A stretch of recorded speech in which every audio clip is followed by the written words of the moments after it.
want that. Two idiots talking over stuff. Talking over. Talking over.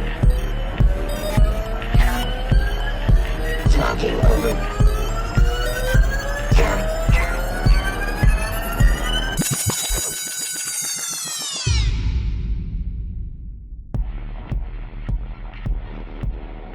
What's up? Hello. No, you fucked me up.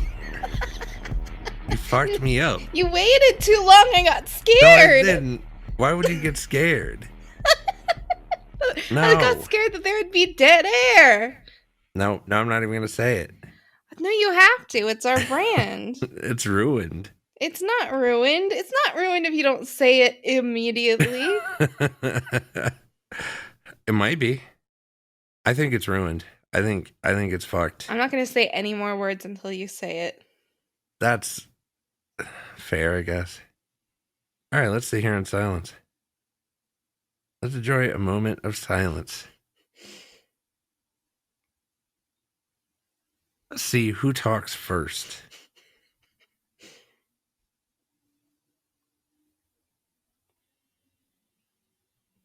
Okay, I hate this.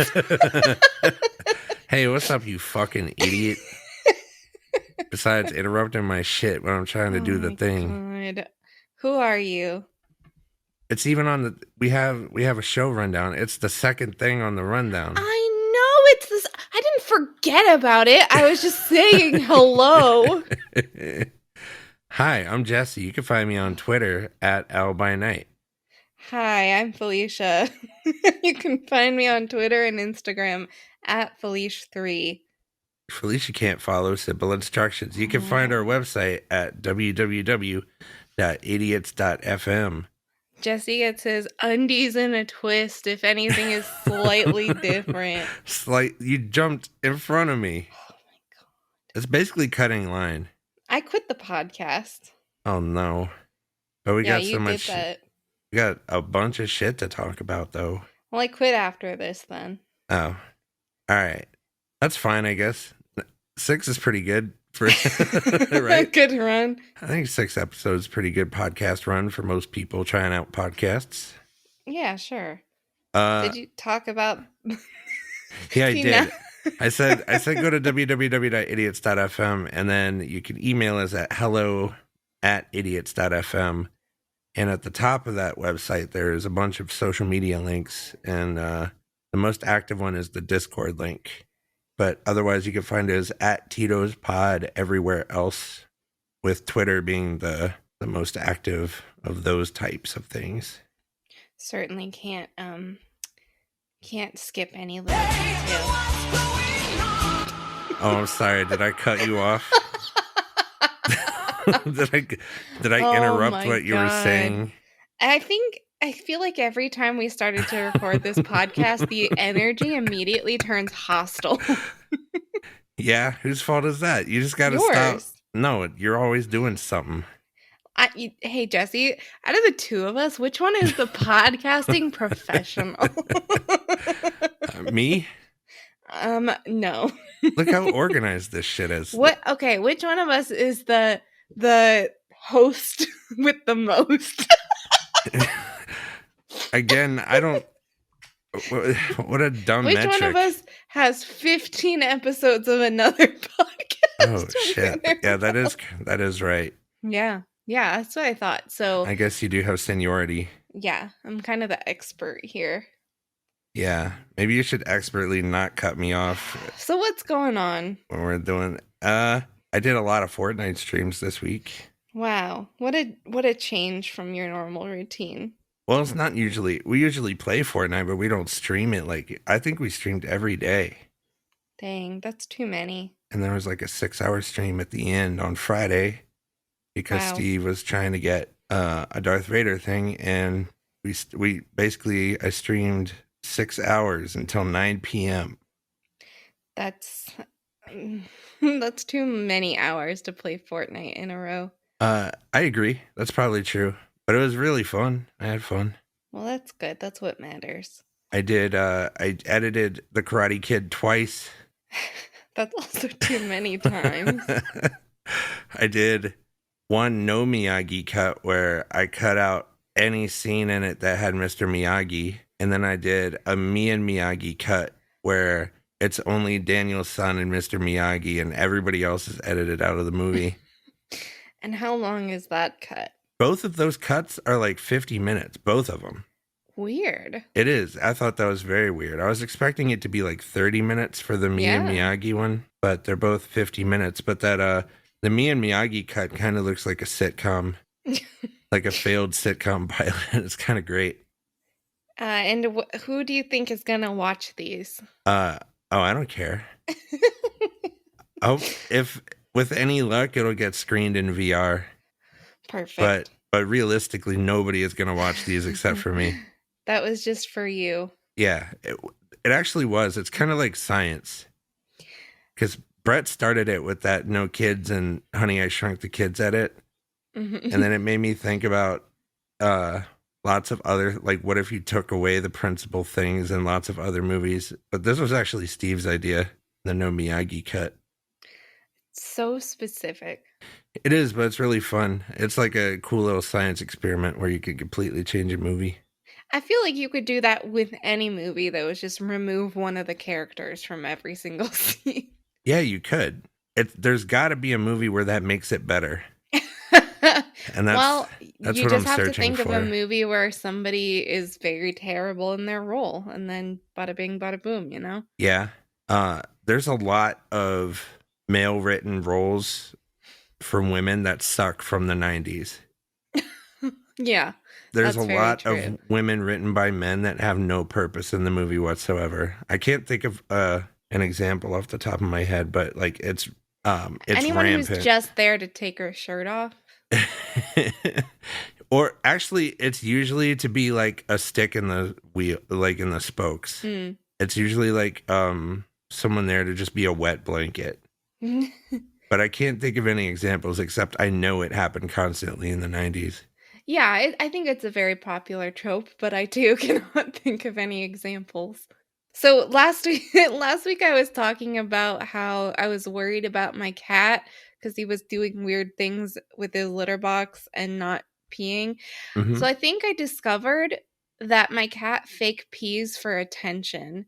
And that is because, first of all, my cat is a fucking weirdo in many respects, but one of those respects is he wants me to go to the bathroom with him when he pees. Like he wants me to follow him, almost like watch over and protect him while he's vulnerable. Yeah. So he'll try to get my attention. I'll walk over and stand outside the litter box until he's done.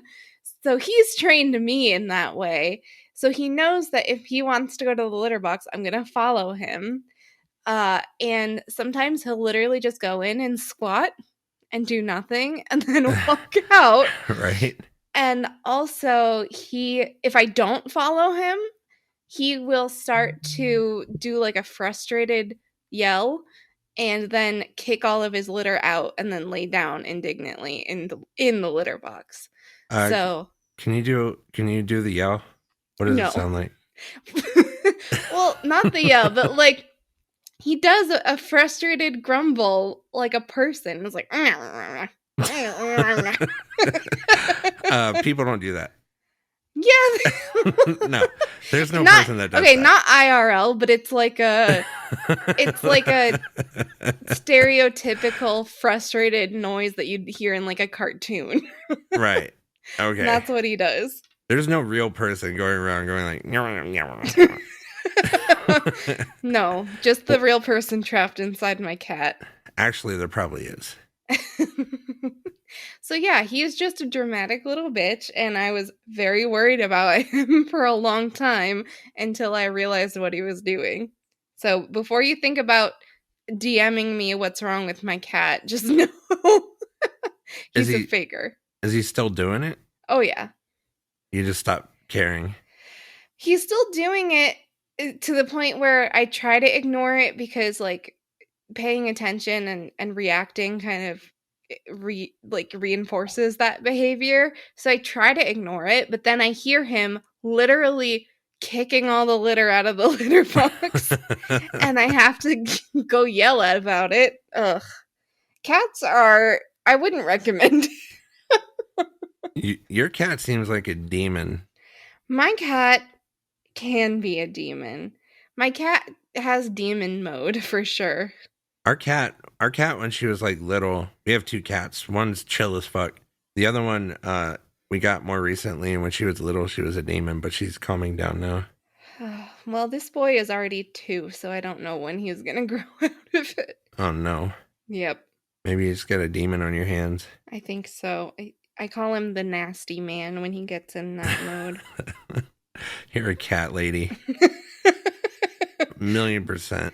Not really. So I've gotten to the stage of cat ownership where people start gifting me things that have cats on them because they know I have a cat. And I don't want that.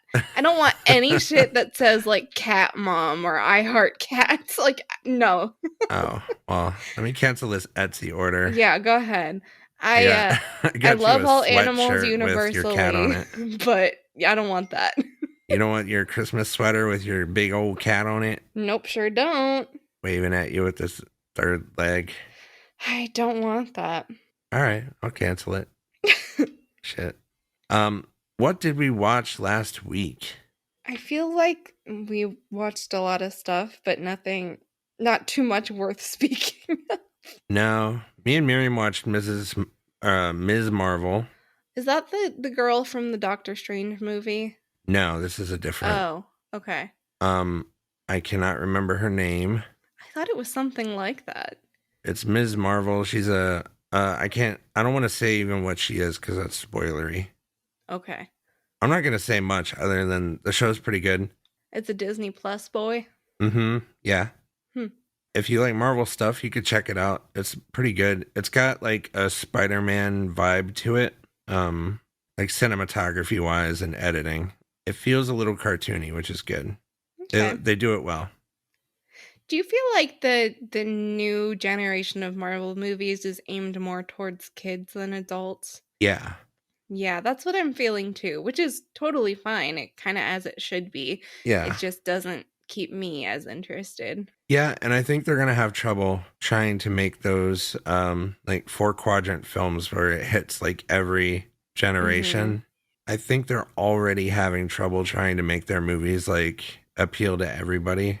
Yeah, I was just having a conversation with my friend Alex about Doctor Strange because he brought it up, so I had to angry rant about it again. Yeah. And like a lot of what we landed on was just Marvel's doing some weird shit with their CG, and like Oh yeah. everything feels like it's just a vomit of rainbows. And this is the same company that was able to de-age Robert Downey Jr. and age up Chris Evans to the point where they looked incredibly weirdly realistic. Yeah. And absolutely. Kurt Russell. But now they're just doing such weird shit with CG. I don't understand the shift. And my only real logic is like, it's not for me. It's for kids. It is for kids. I think some of it is technical too, because a lot of the shots they do are also dark. Yeah. And I think that's to hide editing. I think they shoot those dark to hide editing. So when they go to the VFX, they have to like light it, and that plays to like neon colors. Do we think that it's also like a budget thing? Are Probably. they slashing CG budget? Yeah. Feels like it. Yeah, because they're making too much shit. Yeah. Nothing special. It's all, they're just like, here's a new character. Here's a new character. Here's a new movie. Here's a movie nobody cares about. Yeah. And they're just. All I can say is I hope the youths are having fun, because I'm not. Yeah, I think the youths are having fun. Cool. But Doctor Strange sucks. Yes, it that does. movie sucked. Yeah. We watched What We Do in the Shadows. That came back last week. Yeah, with season I did 4. too. Hell yeah. And it was it's fun. It's a fun time. And I don't want to say there's a spoiler for season 3 in there, so I don't want to say it. Oh, okay. Yeah, I guess we'll just say that it it is good. Yeah, it's just as The funny. the first episode has a lot of Naja hanging out with raccoons, which is like Great. very me energy. Yeah, So it's yeah, very I had a fun. good time with it. I look forward to new eps. We kind of watched Stargate Continuum and Beyond Skyline We in so didn't. on VR night. My headset was doing weird things. It was a really weird night for me. Okay, so the thing is, just earlier today, I tried so hard to remember what we watched in VR last week, and I Yeah. could not. And I uh don't know if I'll regret saying this, but I was very high for me. Yeah. I was on very, very, very low dose of THC, but for me, that translated to very high. Right. So I had to actually pull up your video player and see what it was we watched.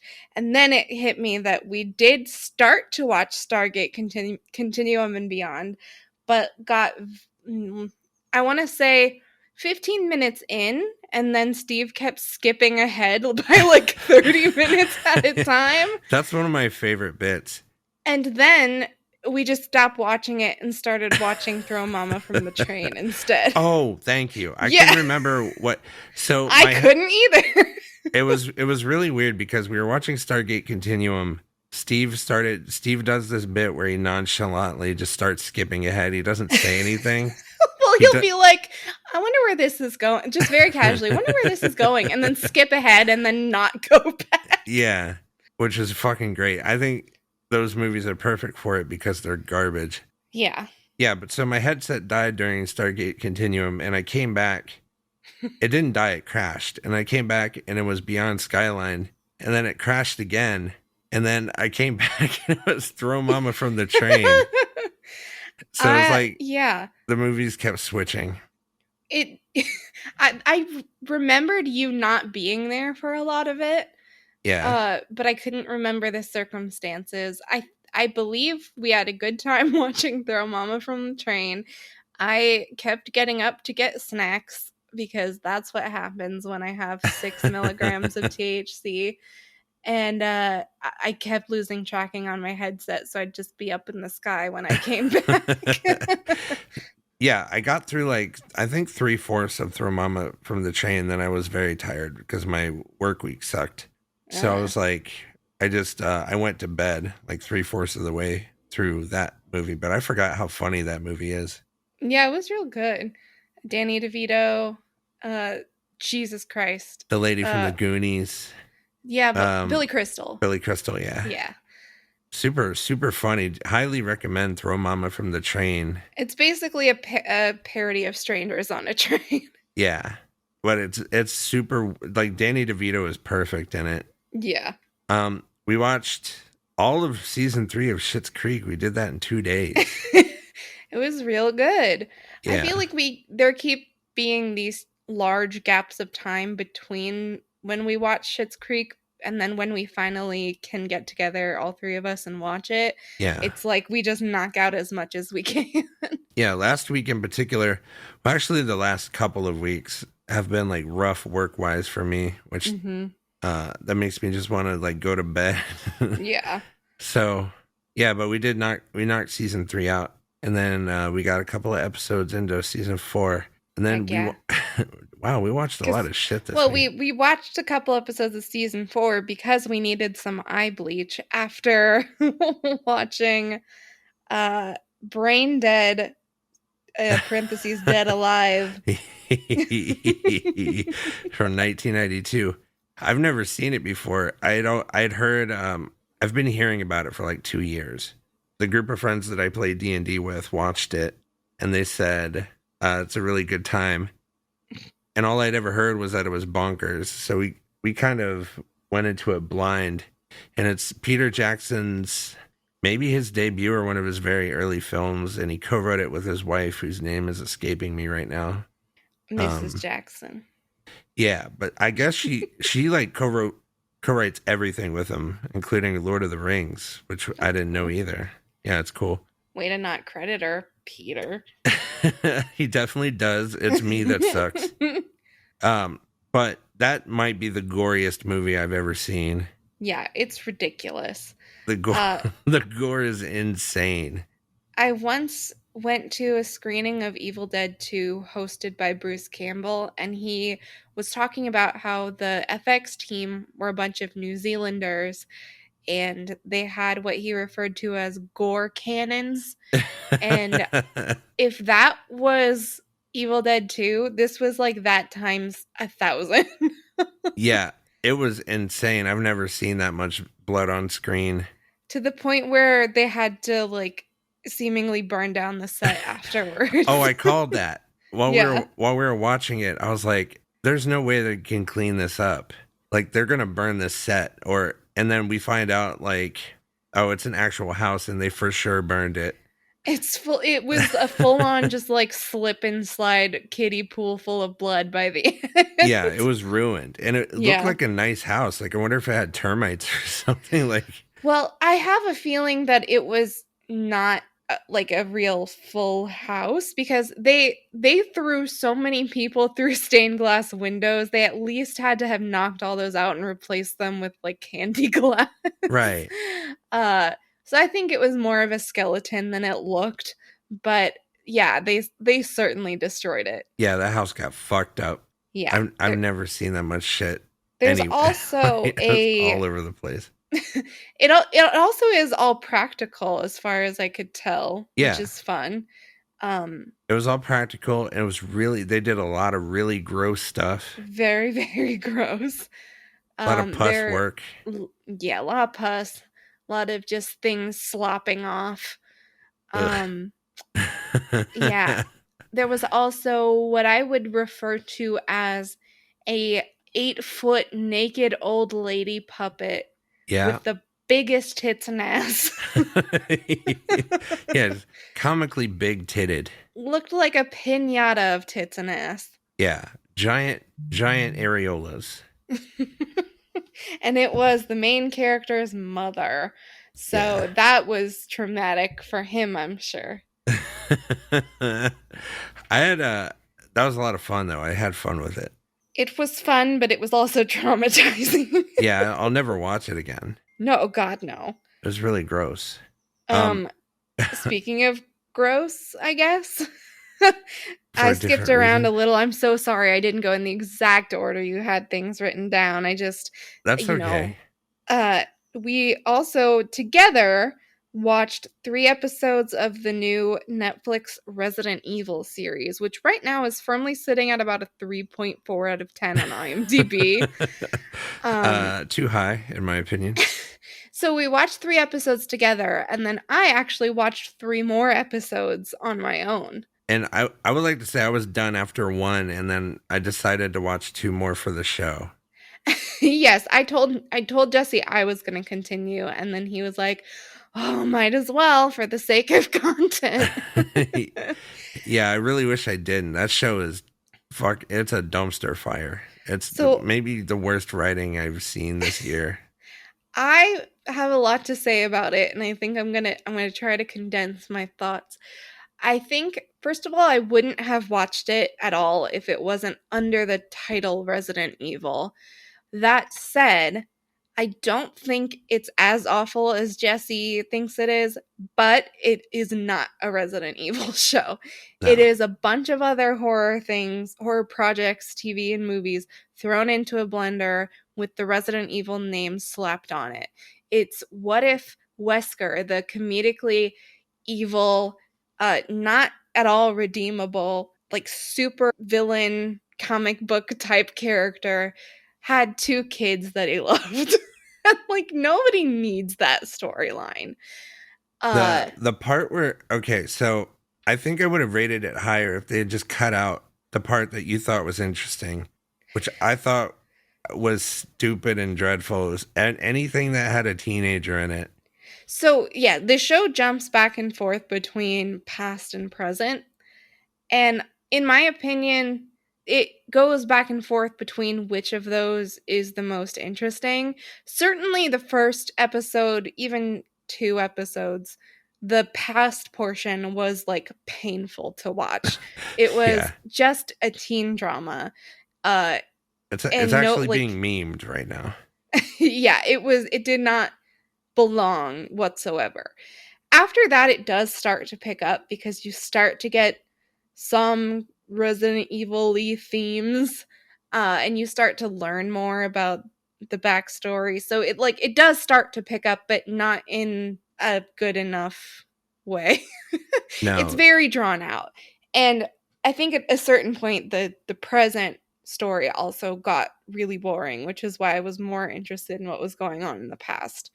But yeah, certainly they jump back and forth a lot, and it goes back and forth between being interesting and not. And Um, yeah, and in the present, they're just making really dumb decisions constantly. yeah, uh huh. Just irredeemable writing. It's just the worst.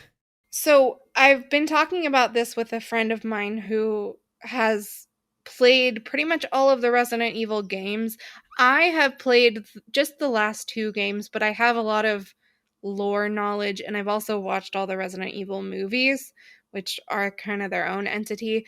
But I think this show just like severely misunderstood what people love about Resident Evil, and that's essentially that it's like a story light, action heavy survival game slash movie where it's just full of big, gross, wet monsters that the people are fighting. And Yeah. it's full of like really tropey, stereotypical, kind of flat characters, but you don't care because they're universally beloved. You know their names, and they're just there to fight the monsters. And like that's all I want from this series. I feel like that is why Resident Evil still exists to this day and why people keep making things out of it.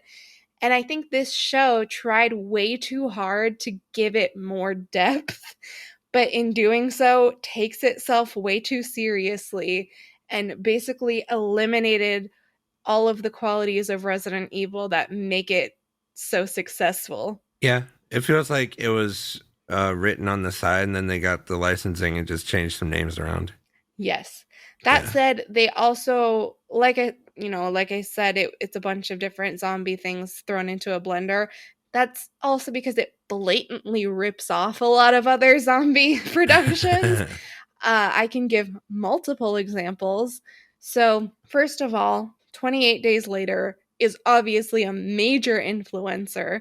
They have a scene towards the beginning of the series where the girls I actually don't even remember what character it is, but is like I think it's present day whatever her name is, one of the daughters. She's wandering around a deserted London and you can see like Big Ben in the background. That's straight Yeah. out of 28 Days Later. They Yeah. also do a whole scene where the girls are trying to break animals out of a testing facility and Yeah. the animals are infected and they don't know that, and that's kind of what sets things off. Straight out of 28 Days Later. And about a And million then other things. sure, That trope is but then used the a lot. kicker is that they straight up just use the 28 Days Later theme and like Yeah. blatantly. That was kind of uh nuts. yeah, and we were talking a little bit about whether that felt like an homage or just a theft, and I really don't think it's an homage. I think No. they just like tried to slip it under the radar. But that's such a earwormy theme that even people who have never seen 28 Days Later would recognize, that it's so weird that they thought they could just sneak it in and no one would notice. It's in episode 4 at about minute 37. It's pretty brief and like kind of quiet, so that's why it feels sneaky, but it's there. I feel like they stole it just because the rest of the show is just so shittily done that Maybe.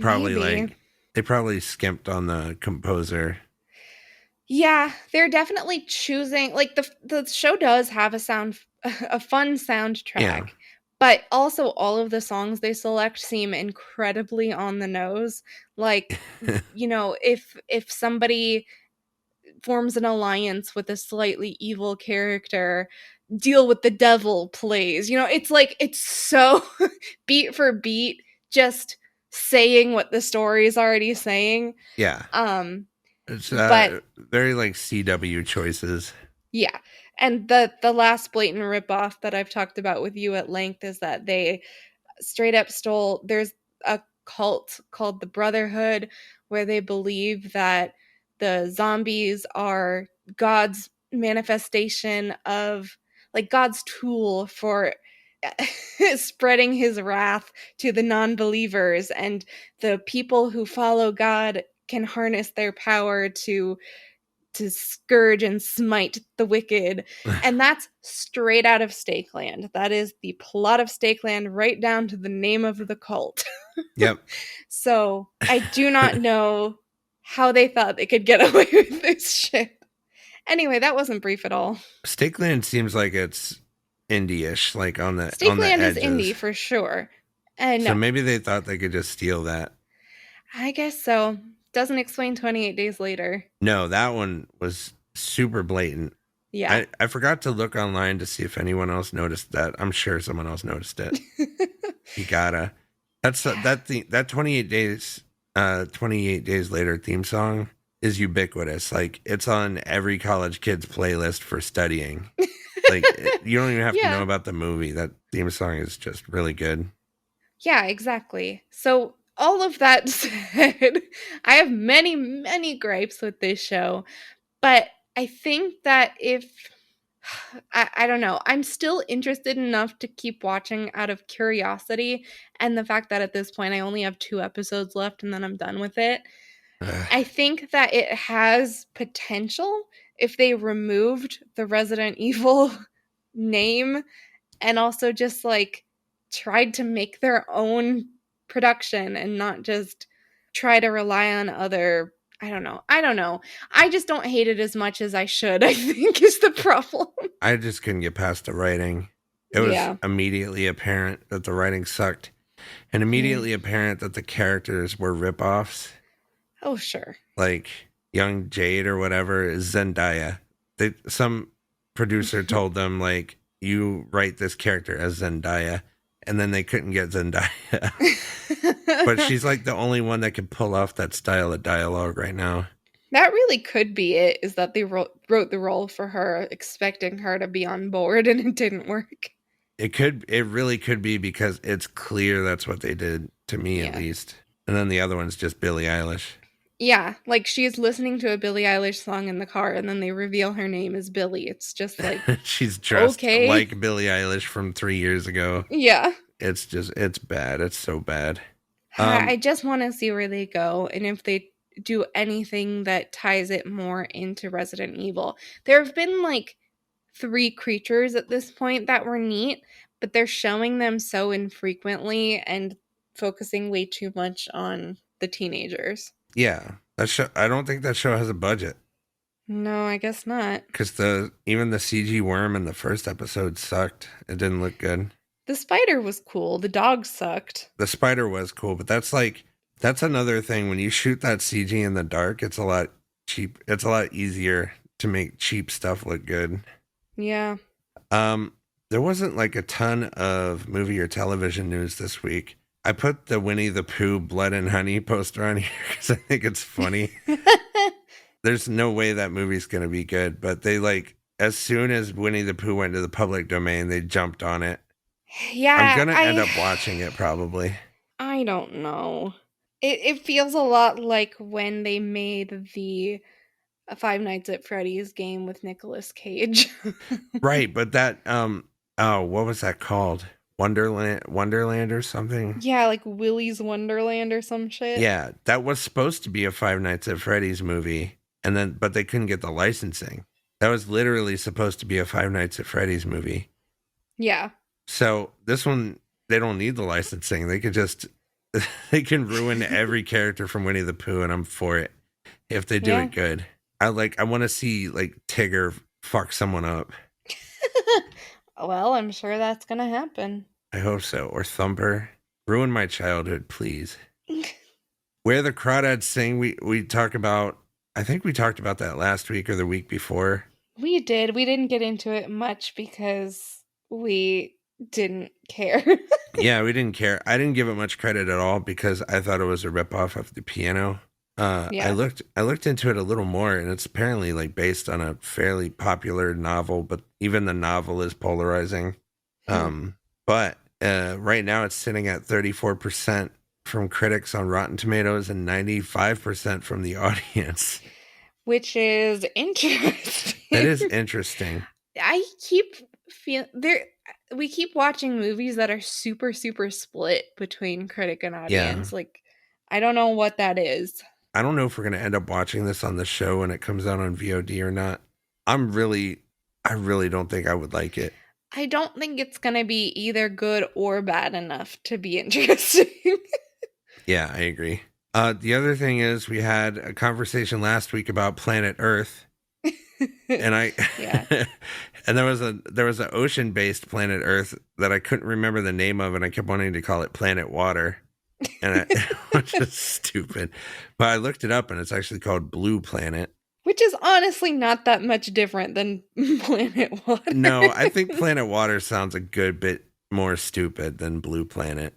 Okay, but if it was called Planet Blue, it would sound just as stupid. Yes, Planet Blue does sound stupid. But yeah, you should check out Blue Planet. That Great. Planet Earth and Blue Planet are those are chef's kisses. We've said Blue Planet too much now. It doesn't mean anything to me. That's true. I decided before the episode that I was going to try to say it like 20 times. Great. Um, I was watching something on YouTube and I saw a preview for a show coming to HBO called The Patient. Have you seen anything about this? HBO or Hulu? Sorry, Hulu. I think maybe I did. I hadn't heard anything about it until I was literally about to hit the skip ad button when I heard Steve Carell's voice. And Right. so I watched the preview and it looks like a straight up horror show where Steve Carell is a therapist and he's having a session with a patient who has him handcuffed to a chair and Huh. is talking about his compulsion to murder, That which sounds is, like something we would both like.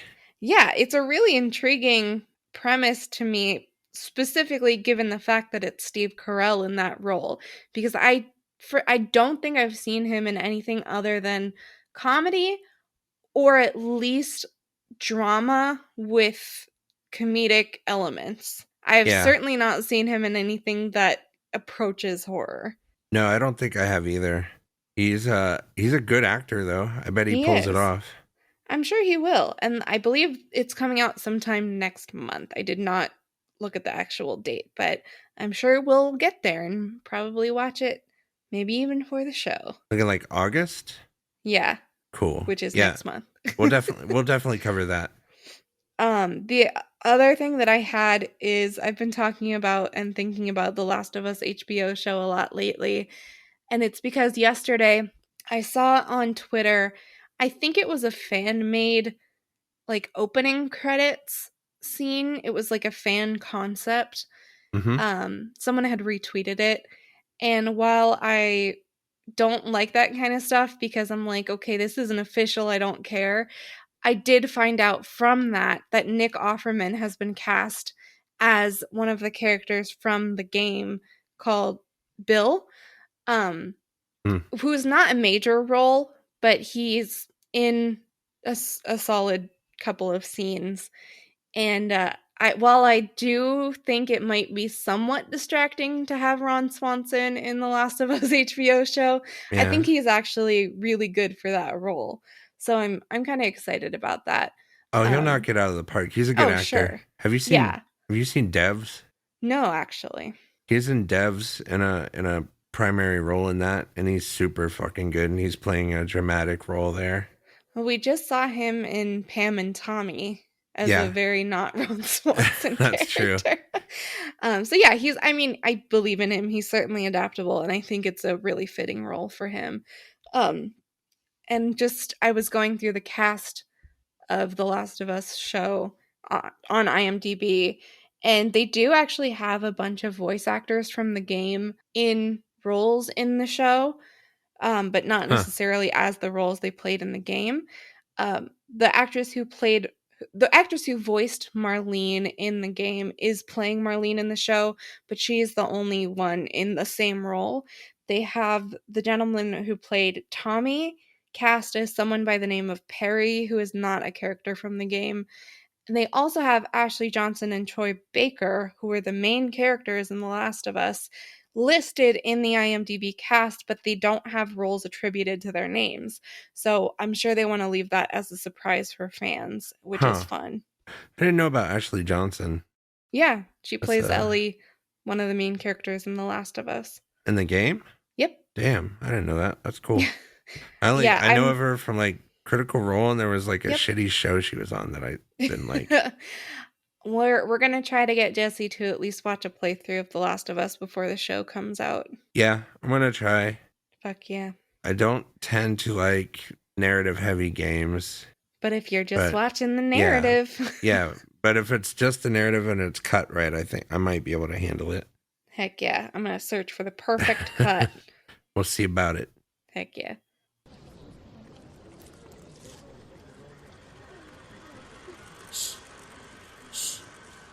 We come together on a huge silver screen because we need that, all of us. That indescribable feeling we get feels good in a place like this.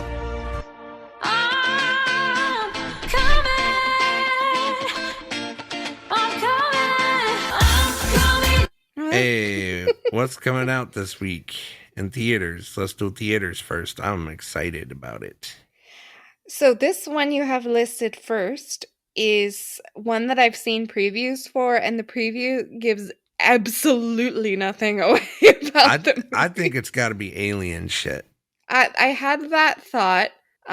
What is it? It's Nope from Jordan Peele of Key and Peele fame and Get Out and Us, and he's the ghost of Duke Ellington in Big Mouth. And he wrote Keanu. You ever seen Keanu? Nope. It's about a little ninja cat. Don't laugh. That shit's terrible. You can laugh. It's not good. It was better than I thought it was going to be. I think me and Miriam both might have enjoyed it, maybe. But it's been a while. But yeah, I just put Keanu there as a bit. It's mostly Get Out. You would recognize him before probably at this point. Well, so Jordan Peele movies have been really on the fence for me. I've seen both Get Out and Us. I enjoyed them both in different ways, but I also had issues with both of them. I feel like there are a lot of plot holes, and especially in Us. I like the comedic relief, but I felt like it was out of place in some areas. So, like, some of his writing, I have an issue with. So, in that sense, I don't know what to expect from this movie, but the cast does look great. I fucking love Steven Yeun. He very much, his writing is, I think a lot of it, and his directing, I think, is referential. It So is, I but think he's it's pulling like, from a lot of different sources. yeah, some of it just doesn't always fit the tone to me. Yeah. I loved Get Out. I haven't seen Us because it looked too creepy for me. The trailers look creepy. I meant to get around to it. Maybe this Halloween. Us is a fun watch. It's more fun than Get Out, but I have more issues with the plot. That's interesting. Yeah. So in Nope, Daniel Kaluuya, who played Chris in Get Out, is the main character. Mm-hmm. Keke Palmer is someone who I've never heard of, but she had like 1 billion music videos when I looked her up, so she must be a musician. Yeah, I feel like she was like a Disney kid at some point, but I could be wrong. I just recognize the name. I wouldn't doubt it. She's got a ton of music videos, so maybe she started early there. Brandon Perea, looks fairly new. He's in the OA, which I watched 30 minutes of and then noped out of. And then your boy, Steven Yeun. He's fucking great. He's been making he has a lot of projects in the horror realm, which Yeah. I don't know. Yeah, Nope is like horror mystery sci-fi. That's what it is. I think you're right. I think it is going to be an alien type thing. I always secretly hope that instead it's monsters because that's my favorite. I just Yeah. want to see some cool creature design. But we'll see. I'm super interested. Yeah, me too.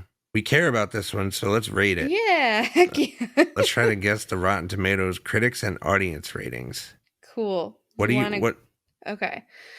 what do you think the critic rating will be? So I think that critics love Jordan Peele. Mm-hmm. So I think that it's going to be fairly high. Yeah. And with this cast especially, I think it's going to be very well received by critics. So I'm going to go... Oh, it's hard because I feel like I want to give it a 90 something. That feels super high, but I think it might get there. I'll give it like a 91 for critics. And how about the audience rating? I'm going to give audience rating a 95. I think it's going to be really similar, and I think it's going to be high for both because it's Jordan Peele and it's theatrical and it's got an all-star cast. Okay. There is a lot of hype behind this one. Mm-hmm. Like a lot of hype. And I think you're right. Critics do love Jordan Peele. And I think that professional critics do not like to go against hype a lot of the time. Mm-hmm. So I think that my critic rating is going to be 97%. Dang. And I think my audience rating is going to be 85%. Okay. Because I think the audience will be basing it off of Get Out, and that's a hard bar to hit. Maybe. But Us is slightly more... It's a little bit less serious than Get Out, in my opinion. I don't know. I do not know. I think it's still going to be highly rated regardless. But yeah. I think audience rating might either be slightly higher or slightly lower than critics, but similar. I just think this is going to be one where critics like adore it. Yeah, I throw the high rating at it, and then nothing's going to match Get Out, I think. No, I don't think so either. That's why I'm thinking like mid 80s, low 80s for the audience rating. We'll see about it. We'll see. What's new on streaming is the Bob's Burger movie on Hulu. I'm not really, as we've said a million times, we're not really animated people. No, however, I do really like Bob's Burgers. I am not, however, an avid fan. I'm not someone who watches it as it comes out and thus not by any means caught up. It's something that I have to be like very in the mood for. Mm-hmm. So I'm not in a huge hurry to watch the movie, but I do very much appreciate that it exists. Yeah, I like that they made it. I like when any art like that gets made. Heck yeah. I have a problem with Bob's Burgers. I don't mind like TV shows. Like I like the Family Guy and the Simpsons and stuff. I watch more animated TV shows than I would watch animated movies. But my problem with Bob's Burger is that H. John Benjamin is Archer to me. Yeah, see, I had the opposite experience where he was Bob for me. He's like Archer in everything. I can't unsee because his voice is so distinctive. He's like been in Arby's commercials. I'm like, that's Archer. And I've seen him in shows, and I can't unhear Archer no matter what. So it kind of ruins everything he's in for me. There's this stop motion horror movie that I cannot for the life of me remember the name of because it's relatively old at this point. Something I watched for Fright Day, but he plays a tree who's also a rapist. So as you do, yeah. Yeah. So that was a weird mental image. Who hasn't played that role at this point? Yeah, that was weird to put Bob in that space. How to Change Your Mind is on Netflix. This is a 4-part documentary mini-series that showcases what psychedelics teach people about consciousness, dying, addiction, depression, and transcendence. I'm going to watch this for sure. I have a feeling, I was going to say, I have a feeling you don't give a flying fuck about it. Not at all. But this particular subject I love, so I'm definitely going to watch that. We talked at length about Resident Evil. Which you accidentally pasted the Bob's Burgers description for. Oh, yeah, sure and did. It's really making me laugh. Okay, Resident Evil. Here's the synopsis. The Belchers try to save the restaurant from closing as a sinkhole forms in front of it, while the kids try to solve a mystery that could save their family's restaurant. Not far off. It's really not as far off as it should be. That's not that far off from what Resident Evil is, in my opinion. Yeah. We certainly don't need to go into it again. I didn't No. realize you had it on here before I went on my rant. No, I did a tweet that it's Resident Evil Euphoria edition, and I pasted but set in an Orwellian Bayside, which is like, Yeah. I think the perfect description of what this trash is. Yeah.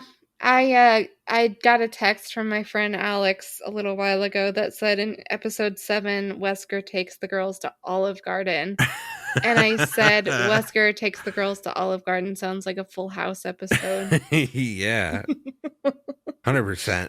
And I said it comes across like it was written by an alien that only had an hour to research what teenagers liked in 2019. I feel like it's more like if you made a bot watch every zombie project ever created and then have it write a TV show. Every zombie project and every shitty CW teen show. And they tried to mash him up. Mm-hmm. Lance Reddick is good though. Oh yeah, he's always good, and it's like he shouldn't have been cast in this role because he's too good for it. And even he can't carry it, which is shocking because he's amazing. Because Wesker is not a good villain. He's very one note. His whole motive is evil. Yeah. So it's very it's not a real big playing field for him. We'll just move past Resident Evil now. Yeah, can't go on. I never want to talk about it again. Next up, we got Don't Make Me Go on Amazon Prime. That is a drama. And the synopsis is, when a single father to a teenage daughter learns that he has a fatal brain tumor, he takes her on a road trip to find the mother who abandoned her years before and to try to teach her everything she might need over the rest of her life. Which I thought was interesting. Boring. Probably. It's probably boring. Dude, this is honestly the reason that movies with these kind of plots turn me off immediately is it sounds like something my mom or grandma would watch and then synopsize for me in way too much detail and in its entirety, so I have no reason to watch it. I'm likely not going to watch it. The only reason I put it on here is that it was written by Vera Herbert, who wrote This Is Us, This Is Us is really good. Isn't that another drama show? Yeah, well, it's kind of a drama comedy, I think. And it stars John Cho, who I basically like good. Everything I've seen John Cho in. Yeah. So that's the only reason I added that. The next one, oh boy. It's The Rehearsal on HBO Max. And I watched the first episode of this today and I love it. I love this so much. It's created by Nathan Fielder, who did Nathan For You. It's basically awkward porn. If you like really awkward people in awkward situations, this guy knows how to craft that at a genius level. He's like unmatched. Yeah. See, I think that he's brilliant and funny, but I can't watch stuff like this because it gives me such terrible secondhand like anxiety and embarrassment. Yeah. I fully it makes me so uncomfortable. I can't watch it. I would normally say like give it a shot, but the end of the first episode of this would make you crawl under your couch. Oh, see, I had mentioned to you earlier, the only thing that I was able to watch that's like fake but also real was Borat because it's so outlandish. Yeah. And because the people are so shitty anyway. But anything else, anything where it's like somebody acting in a capacity where the people they're interacting with are very real and very much believe them is like, I can't do it. So I want to give a brief description of what the show is. Yeah. Because I'm hooked. I was immediately like, and so Nathan Fielder, what he's doing in the show is taking socially awkward people and he's trying to help them fix something in their life by setting a scene and running them through it like 100 times. So in this first episode, it's a guy who like is really into bar trivia, and he joined like a team for bar trivia and lied to them and said that he had a master's degree when he didn't. and he's been on this bar trivia team for like 20 years, and it's been eating him alive. Oh, God. So what Nathan Fielder does is he makes a perfect replica, like to the point where the spices in the spice rack are exactly the same as they are in the real bar. He hires like 30 actors. He sets the bar scene for this guy to tell his trivia partner about this lie. And then he runs this socially awkward guy through every possible reaction that he could get from her. So he's basically like priming him to break this news to this person. Which honestly sounds great. It's Like, it sounds like a wonderful premise. It's so good. It's so good. But at the end, the cringe, I would have told you to check it out until the end. Oh, no. If Do they show like the scenario actually happening? The real scenario? Yeah. Oh, But I'm not going to spoil anything. okay. The end is kind of like, the cringe isn't, let me try to think about this without spoiling it. Okay. The cringe is secondary to the premise. I do want you to tell me in full detail after the episode is over, because I need to know, and I don't think I can watch it. I will. Oh man, I really want to tell you to watch this, but I screen stuff. Miriam is the same way as you. Like, Miriam really hates awkward shit. So I screen anything that could be awkward. And so I'm always watching it with that eye. And if you don't like awkward shit, I maybe steer clear of this one. But there's a big part of me that wants you to watch it anyway. But yeah, this I think might be my new favorite show. I was thoroughly entertained. Nathan Fielder is a fucking genius, and you can't tell me anything different. Yeah, I've seen some Nathan For You, which like is undeniably good, but it's just the cringe is too much for me. Yeah, it's that same brand of cringe. Yeah. But yeah, the premise was it's just genius. And the guy they got for this first episode is one of the most awkward people I've ever seen on TV. That's specifically what I can't take. Like, if it's a Borat situation where it's just assholes and he's trolling them, I can take it. But if it's like a genuinely awkward person, that's where the cringe comes in for me. Well, the thing is, he's a genuinely awkward person, but Nathan Fielder is genuinely trying to help him, I think. Yeah, and that's great. But Still can't do it. The problem is Nathan Fielder is a genuinely awkward person too. So he is, but he's also like really dry and deadpan a lot. He doesn't. It's hard to read him sometimes. It's just fuck, man, it's genius. If you can take awkward, definitely watch The Rehearsal as soon as you can. And if you can't, get a friend to watch it and tell you all about it. Yeah. Get a friend to tell you about it after their podcast together. Yeah. That brings us to what we're watching this week for our watch along. Yeah, I'm genuinely excited about this. I kind of am too. It's The Black Phone on Apple TV or Amazon Prime Video. It's on demand, so it's this is still in theaters. They just released it on VOD this week, and it's a $20 investment. We're doing it for you. Yeah. And I've heard, see, here's the thing. This is one of the first things we covered on this show. Mm-hmm. I think it was Elvis and the Black Phone on our first episode. Our second episode, actually. But the first two movies that we covered. So this was like recently in theaters, still in theaters. And when we first talked about it, I didn't think I was going to be able to handle the Ethan Hawke in that dumb mask.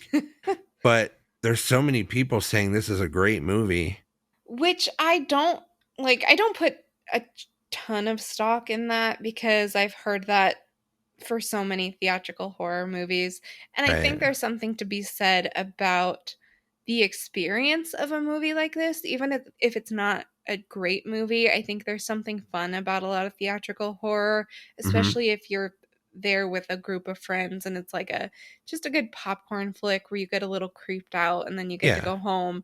Even like in this kind of setting where we're going to watch it together in probably dark rooms and talk about it, I think it's more of an experience than it is the film itself. Well, yeah. And I knew immediately when we covered this, like, this would probably be one that we watch when it comes out on VOD because it does have that vibe. Mm-hmm. And I think it's going to be a fun watch along. So I'm kind of Yeah, I excited think we'll about have it. a good time with it, even if it's trash. Yeah. Oh, the other thing is, this is our first result from our Rotten Tomato guesses. Yeah, and it looks like we were dead wrong. It looks like we were dead wrong, but you won. I was certainly more right than you. You were. The actual RT scores are 83% from critics and 88% from audience. Which seems the audience score doesn't surprise me that much because it is such a summer blockbuster, but the critic scores being that high is really surprising. They both really shocked me. I was convinced that Mask was so stupid that nobody could look past it. But apparently Ethan Hawke is doing magic in this movie somehow. He's really beloved. Yeah. And a lot of people don't have the same hang-ups you do.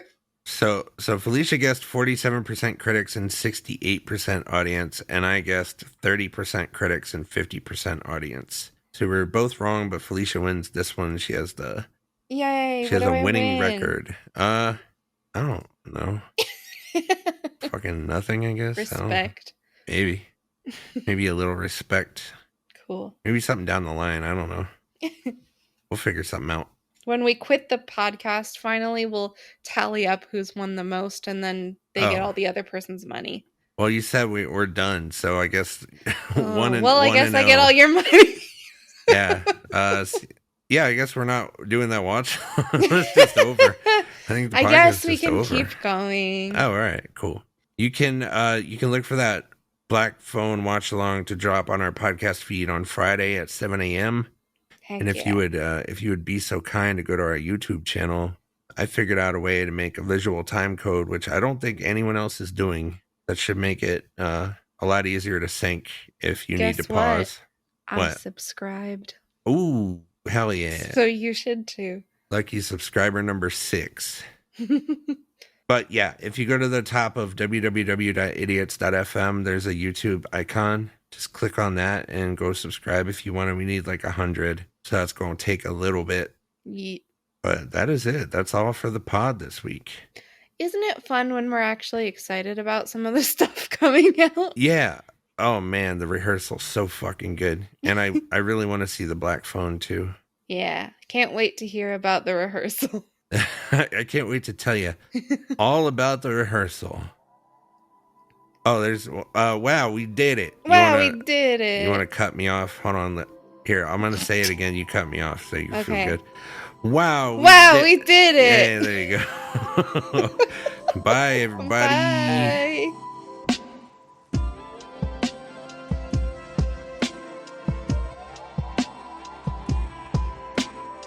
You've been listening to Two Idiots Talking Over Stuff, produced by Jesse Stillwell, with original theme and outro music by Jesse Stillwell.